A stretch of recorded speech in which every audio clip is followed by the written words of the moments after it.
চিকিৎসা বিজ্ঞানের অত্যন্ত গুরুত্বপূর্ণ এবং নূতন একটি কথা আপনাদেরকে শোনাবো। শুনলে অবাক হবেন যে পুরুষদেরও সাদা সেরাপ যায়। হয়তো কথাটা শুনেই বলতেছেন যে স্যার এ কথাটা কি বলতেছে, পুরুষদের সাদা সেরাপ যায়। এটা তো এই স্যারের মুখেই জীবনে প্রথম শুনলাম। জীবনে কোনো ডাক্তার আজ পর্যন্ত বলল না। সাদা সেরাপ তো মহিলাদের হয়ে থাকে, যেটাকে ভ্যাজাইনাল ডিসচার্জ বা হোয়াইট ডিসচার্জ বলা হয়ে থাকে। কিন্তু পুরুষদের যে সাদা সেরাপ যায়, এ কথাটা তো স্যার আপনার মুখে আজকে প্রথম শুনলাম। না, এটাই সত্য, পুরুষদেরও সাদা সেরাপ যায়। এই সাদা সেরাপটার নাম এসপারমেটারিয়া। পুরুষদের যে সাদা সেরাপ যায়, তবে মহিলাদের মতন এতটা জটিল আকারে দেখা যায় না, কিন্তু যার তা সে বুঝে। এটাকে আমরা চিকিৎসা বিজ্ঞানের ভাষায় এটাকে এসপারমেটারিয়া বলে থাকি। এখন এই এসপারমেটারিয়াটা কি, এটা কেন হয়, কি কারণে হয়, এর চিকিৎসা কি, এই ব্যাপারে গুরুত্বপূর্ণ কিছু তথ্য দেব।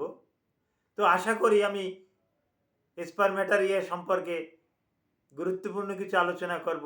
আলোচনাটি শুনুন। আসসালামু আলাইকুম রহমতুল্লাহি ওয়া বারাকাতুহু। আমি ডাক্তার মীর শহীদুল ইসলাম। আমার চেম্বার শুভেচ্ছা 255, ঐতিহ্যবাহী শেখ গার্ড সিলেট। গুগলে গিয়ে ডাক্তার মীর শহীদুল ইসলাম কথাটি লিখে সার্চ দিলে আপনি আমার সম্পর্কে বিস্তারিত তথ্য পেয়ে যাবেন। দর্শক শ্রোতা, আলোচনা করব পুরুষদের একটা রোগটার নাম এসপারমেটারিয়া।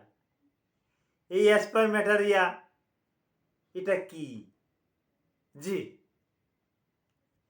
বিবাহিত পুরুষ যদি স্ত্রীর থেকে দূরে থাকে, স্বামী স্ত্রী যদি দীর্ঘদিন যাবৎ ইন্টারকোর্স বা যৌন মেলামেশা যদি না হয়, তো এই পুরুষের পেশাবের আগে একটু একটু সিমেন আউট হওয়া, সিমেনের সাথে স্পাম থাকতে পারে, সিমেন্ট আউট হওয়া, এমনি কোনো উত্তেজনামূলক কোনো একটা কথা শুনলে, উত্তেজনামূলক কোনো একটা ভিডিও দেখলে তার প্যানিসের মাথা দিয়ে ওই সাদা সাদা কিছু সিমেন্ট বাহির হয়ে যায়, কিছু বীর্য বাহির হয়ে যায়।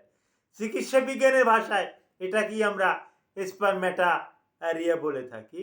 এটার খাঁটি একটা নাম, এটাও পুরুষদের সাদা সেরাপ। হয়তো নামটা শুনলে কেমন লাগবে, এটাই সত্যি, পুরুষদের সাদা সেরাপ বা এসপারমেটারিয়া। এটা যেরকম মহিলাদেরও এরকমের দীর্ঘদিন স্বামীর সান্নিধ্যে যদি না থাকে, তাহলে মহিলাদেরটাও বেড়ে যায়, যেটাকে আমরা ভ্যাজাইনাল ডিসচার্জ বা হোয়াইট ডিসচার্জ বা লিকুরিয়া বলে থাকি। কিন্তু পুরুষদের ক্ষেত্রে লিকুরিয়া বা ওই এই জাতীয় বলা যাবে না। তবে কিছু ক্ষেত্রে সাদা স্রাব বলা যেতেও পারে, যাবে। তবে চিকিৎসা বিজ্ঞানে এটার নাম এসপারমেটারিয়া।